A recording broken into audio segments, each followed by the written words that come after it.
ॐ श्री विष्णु सहस्रनाम स्तोत्रम्। शान्ताकारं भुजगशयनं पद्मनाभं सुरेशं विश्वाधारं गगनसदृशं मेघवर्णं शुभांगं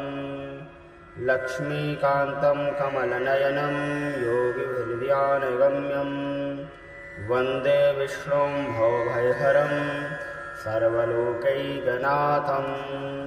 ॐ श्री परमात्मने नमः। अथ श्री विष्णु सहस्रनाम स्तोत्रम्। यस्य स्मरणमात्रेण जन्म संसारबन्धनात् विमुच्यते नमस्तस्मै विष्णवे प्रभविष्णवे। नमः समस्तभूतानादिभूताय भूवृते अनेकरूपरूपाय विष्णवे प्रभविष्णवे। वैशम्पायनुवाच श्रुत्वा धर्मानशेषेण पावनानि च सर्वशः युधिष्ठिरः शान्तनवं पुनरेवाभ्यभाषत। युधिष्ठिर उवाच किमेकं दैवतं लोके किं वाप्येकं परायणं स्तुवन्तः कं कमर्चन्तः प्राप्नुर्मानवः शुभं। को धर्मः सर्वधर्माणां भवता परमो मतः किं जपन्मुच्यते जन्तुर्जन्म संसारबन्धनात्। भीष्म उवाच जगत्प्रभुं देवदेवमनन्तं पुरुषोत्तमं स्तुवन्नाम सहस्रेण पुरुषः सततोत्थितः। तमेव चार्चयन् नित्यं भक्त्या पुरुषमव्ययं ध्यायन् स्तुवन्नमस्यस्य यजमानस्त्वमेव च। अनादिविदिनं विष्णुं सर्वलोकमहेश्वरं लोकाध्यक्षं स्तुवन्नित्यं सर्वदुःखादिगो भवेत्। ब्राह्मण्यं सर्वधर्मज्ञं लोकानां कीर्तिवर्धनं लोकनाथं महद्भूतं सर्वभूतभवोद्भवम्। एष मे सर्वधर्माणां धर्मोऽधिगतमो मतः यद्भक्त्या पुण्डरीकाक्षं स्तवैर्चेन्नरः सदा। परमं यो महत्तेजः परमं यो महत्तपः परमं यो महद्ब्रह्मा परमं यः परायणं। पवित्राणां पवित्रं यो मङ्गलानां च मङ्गलं दैवतं देवतानां च भूतानां यो व्ययः पिता। यतः सर्वाणि भूतानि भवन्त्यादियुगागमे यस्मिंश्च प्रलयं यान्ति पुनरेव युगक्षये। तस्य लोकप्रधानस्य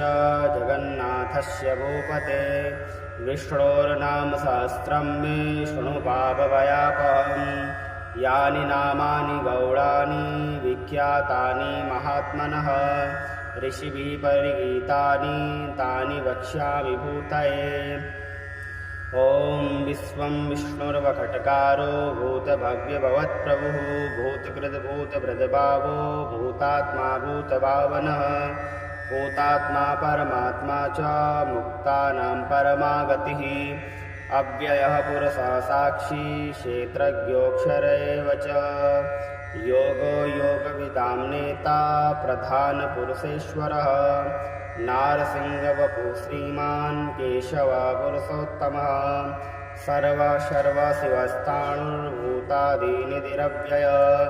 सम्भवो भावनो भर्ता प्रभवः प्रभुरीश्वरः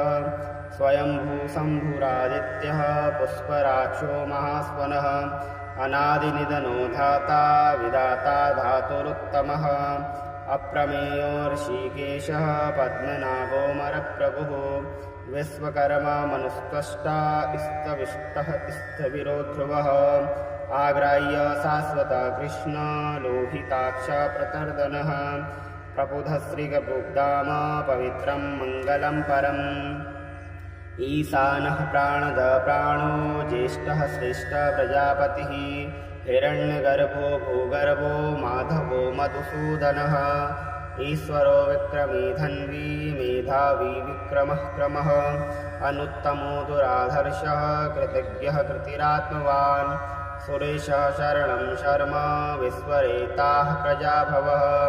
अह संवत्सरो व्यालः प्रत्ययः सर्वदर्शनः अज सर्वेश्वर सिद्धः सिद्धि सर्वादिरुच्यतः वृषा कपीरमेयात्मा सर्वयोगविनिःसृतः वसुर्वसुमनाः सत्यः समात्मा संनितः सम अमोघः पुण्डरीकाक्षो वृषकर्मा वृषाकृतिः रुद्रो बहुशिरा बभ्रुर्विश्वयोनिः शुचिस्रवाः अमृत शाश्वतस्थाणुर्वरारोहो महातपाः सर्वगः सर्वविद्वानो विश्वक्सेनो जनार्दनः वेदो वेदविदव्यङ्गो वेदाङ्गो वेदवित्कविः लोकाध्यक्षः सुराध्यक्षो धर्माध्यक्ष कृताकृतः चतुरात्मा चतुर्व्यूहश्चतुर्दृष्टचतुर्भुजः राजिष्णुर्भोजनं भोक्ता सहिष्णुर्जगदादिजः अनघो विजयो जेता विश्वयोनिः पुनर्वसुः उपेन्द्रो वामनः प्रांशुरमोघः शुचिरूजितः अतीन्द्रः सङ्ग्रहः सर्गो धृतात्मा नियमो यमः वेद्यो वेद्यः सदा योगी वीरः माधवो मधुः अतीन्द्रयो महामायो महोत्साहो महाबलः महाबुद्धिर्महावीर्यो महाशक्तिर्महाद्युतिः अनिर्देश्य वपुः श्रीमान् मेयात्मा महाधृधिक् महेश्वासो महीभर्ता श्रीनिवासः सतां गतिः अनिरुद्धः सुरानन्दो गोविन्दो गोविदाम्पतिः मरीचिर्दमनो हंसः सुपर्णो भुजगोत्तमः हिरण्यनाभः स्वग्वाः पद्मनाभः प्रजापतिः अमृत्यो सर्वदृक्सिंहः सन्दाता सन्धिमान् स्थिरः अजो दुर्मर्षणः शास्ता विश्रुतात्मा सुरारिः गुरुर्गुरुत्तमो धाम सत्यः सत्यपराक्रमः निमिषो निमिषास्रगवी वाचस्पतिरुदारतिः अग्रनिर्ग्रामणिः श्रीमान् न्यायो नेता समीरणः सहस्रमूर्धा विश्वात्मा सहस्राक्षः सहस्रपात् आवर्तनो निवृत्तात्मा संवृत्त सम्प्रमर्दनः अह संवर्तको वह्निरनिलोधरणीधर सुप्रसाद प्रसन्नात्मा विश्वदृग्विश्वभुग्विभुः सत्कर्ता सत्कृता साधुर्जनुर्नारायणो नरः असंख्येयो प्रमेयात्मा विशिष्टशिष्टकिच्छुचिः सिद्धार्थ सिद्धसङ्कल्प सिद्धिदा सिद्धिसाधनः वृषायी वृषभो विष्णुर्वृषपर्वार्सोदरः वर्धनो वर्धमानश्च विविक्तश्रुतिसागरः सुभुजो दुर्धरो वाग्मी महेन्द्रो वसुदो वसुः नैकरूपो बृहद्रूपः सितिविष्टप्रकाशनः ओजस्तेजो द्युतिधरः प्रकाशात्मा प्रतापनः वृद्धः स्पष्टाक्षरो मन्त्रश्चन्द्रांशुर्भास्करद्युतिः अम्बरीषासुद्भवो भानुः ससबिन्दुः सुरेश्वरः औषधं जगतः सेतु सत्यधर्मपराक्रमः भूतभव्यभवन्नाथः पवनः पावनो नलः कामः कामकृत्कान्तः कामः कामप्रदः प्रभुः युगादिकृतुगावर्तो नैकमायो महासनः अदृश्यो व्यक्तरूपश्च सहस्रजिदनन्दजित् इष्टो विशिष्टः शिष्टेष्टः शिखण्डी नहुसो वृषः क्रोधः क्रोधकृतकर्ता विश्वबाहुर्महीधरः अच्युत प्रथित प्राणः प्राणदो वासवानुजः अपां निधिरधिष्ठानमप्रमत्ता प्रतिष्ठितः स्कन्धः स्कन्दधरो धुर्यो वरदो वायुवाहनः वासुदेवो बृहद्भानुरादिदेवः पुरन्दरः अशोकस्तारणस्तारः शूरः शौरीजनेश्वरः अनुकूलः सतावर्तः पद्मी पद्मनिवीक्षणः पद्मनाभोरविन्दाक्षः पद्मगर्भः शरीरभृत् महरद्दिर्वृद्धो वृद्धात्मा माहक्षो गरुणध्वजः अतुला सर्वो भीमः समयज्ञो हविर्हरिः सर्वलक्षणलक्षण्यो लक्ष्मीवान् समितिञ्जयः वीक्षरोहितो मार्गो हेतुर्दामोदरः सः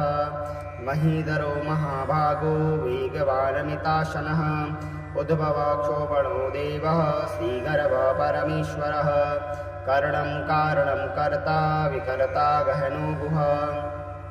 व्यवसायो व्यवस्थानः संस्थान स्थानदो ध्रुवः परर्थी परमस्पष्टस्तुष्टः पुष्टः सुवेक्षणः रामो विरामो विरजो मार्गो नेयो नयो नयः वीरः शक्तिमतां श्रेष्ठो धर्मो धर्मविदुत्तमः वैकुण्ठपुरुषः प्राणः प्राणदः प्रणवपृथुः हिरण्यगर्भः शत्रुघ्नो व्याप्तो वायुरथोक्षजः ऋतुसुदर्शनकालः परमेष्टिपरिग्रहः उग्रसंवत्सरो दक्षो विश्रामो विश्वदक्षिणः विस्तारः स्थावरस्थाणुः प्रमाणं बीजमव्ययम् अर्थोऽनर्थो महाकोशो महाभोगो महाधनः अनिर्विण्णस्तविष्टो भूधर्मयोगो महामखः नक्षत्रनेमिर्नक्षत्रे क्षमः क्षामः समीहनः यज्ञेज्यो महेज्यश्च क्रतुः सत्रं सतां गतिः सर्वदर्शी विमुक्तात्मा सर्वज्ञो ज्ञानमुत्तमं सुवृता सुमुखः सूक्ष्मः सुघोषः सुखदः सुहृद् मनोहरो जितक्रोधो वीरबाहुर्विदारणः स्वापनः स्ववसो व्यापी नैकात्मा नैककर्मकृत् वत्सरो वत्सलो वत्सी रक्तगर्भो धनेश्वरः धर्मकृद्धर्मे सदक्षरमक्षरम् अभिज्ञाता सहस्रांशुर्विधाता कृतलक्षणः गभिस्तिनेमि सत्त्वस्थः सिंहो भूतमहेश्वरः आदिदेवो महादेवो देवेशो देवभृद्गुरुः उत्तरो गोपतिर्गोप्ता ज्ञानगम्य पुरातनः शरीरभूतभृद्भोक्ता कपीन्द्रो भूरिदक्षिणः सोमपो मृतपः सोमा पुरोजितपुरुषोत्तमः विनियोजय सत्यसन्धो दाशार्हः सत्त्वतां पतिः जीवो विनयिता साक्षी मुकुन्दो मितविक्रमः अम्भोनिधिरन्तात्मा महोदधिशयोऽन्तकः अजो महार्हः स्वाभाव्यो जितामित्रः प्रमोदनः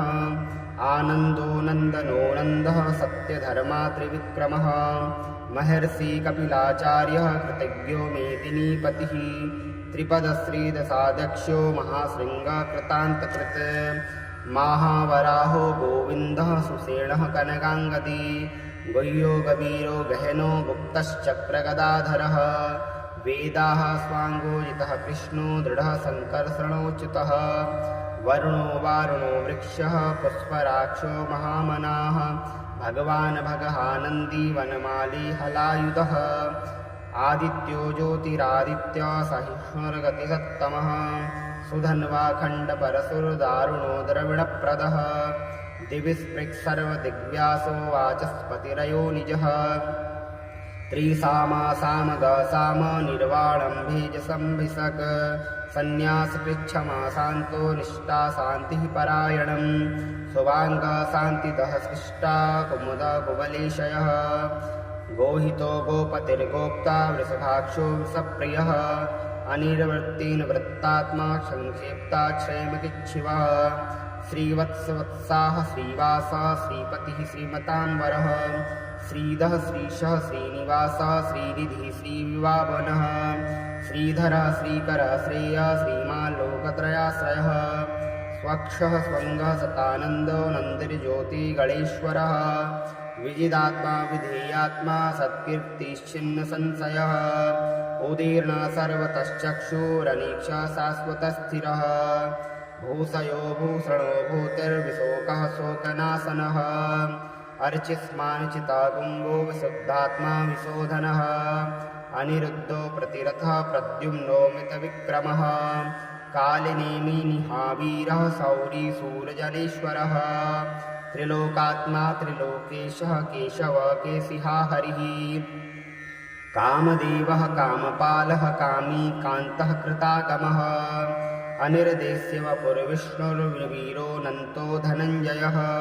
ब्रह्मण्यो ब्रह्मकृत ब्रह्मा ब्रह्म ब्रह्मविवर्धनः ब्रह्मविद् ब्राह्मणो ब्रह्मीय ब्रह्मज्ञो ब्राह्मणप्रियः महाकर्मो महाकर्मा महातेजा महोरगः महाकर्तुर्महायज्वा महायज्ञो महाहविः स्तव्यः स्तवप्रियः स्तोत्रं स्तुतिः स्तोतारणप्रियः पूर्णः पूरयिता पुण्यकीर्तिरनामयः मनोजवस्तीर्थकरो वसुरेता वसुप्रदः वसुप्रदो वासुदेवो वसुर्वसुमना हविः सद्गतिः सत्कृतिः सत्ता सद्भूतिः सत्परायणः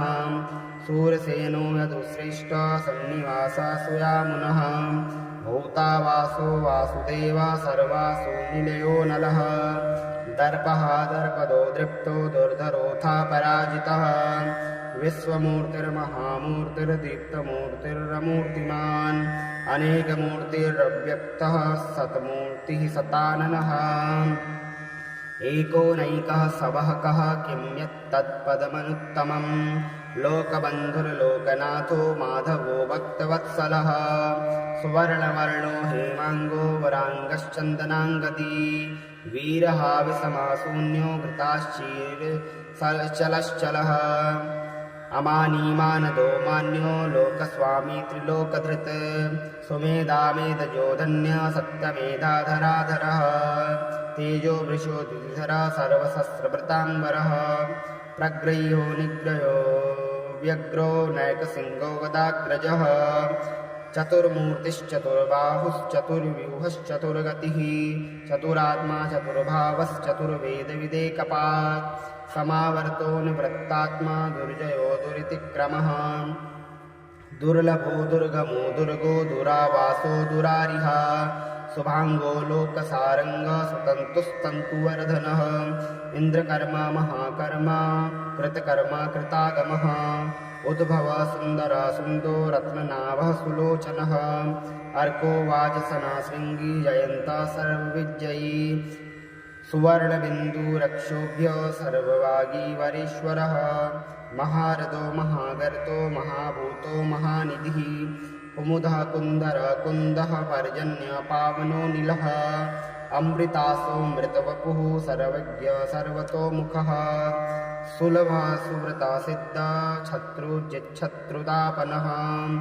नयोघ्रोदुम्बरो स्वस्थश्चाणूरान्धनिषूदनः सहस्रार्ची सप्तजिह्वा सप्तेधा सप्तवाहन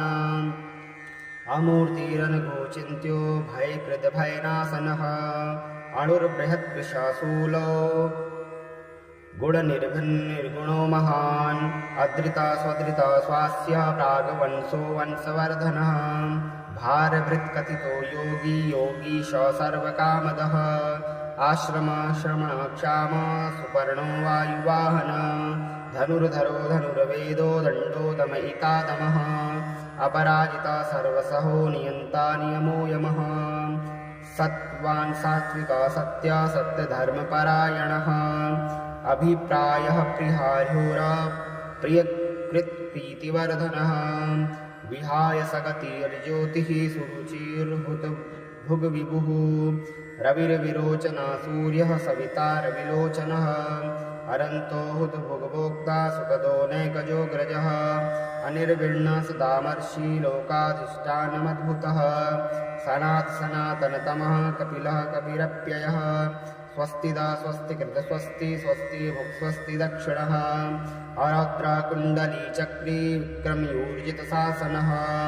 शब्दात्तिकः शब्दसः शिशिरा सर्वरीकरः अक्रूरा बेसलो दक्षो दक्षिणाक्षविणाम्बरः विद्यत्तमो वीतभया पुण्यश्रवणकीर्तिनः उत्तारणो दुष्कृतिः पुण्यो दुःस्वप्ननाशनः वीरः रक्षणः सन्तो जीवनः पर्यवस्थितः अनन्तरूपोऽनन्तश्रीर्जितमन्युर्भयापः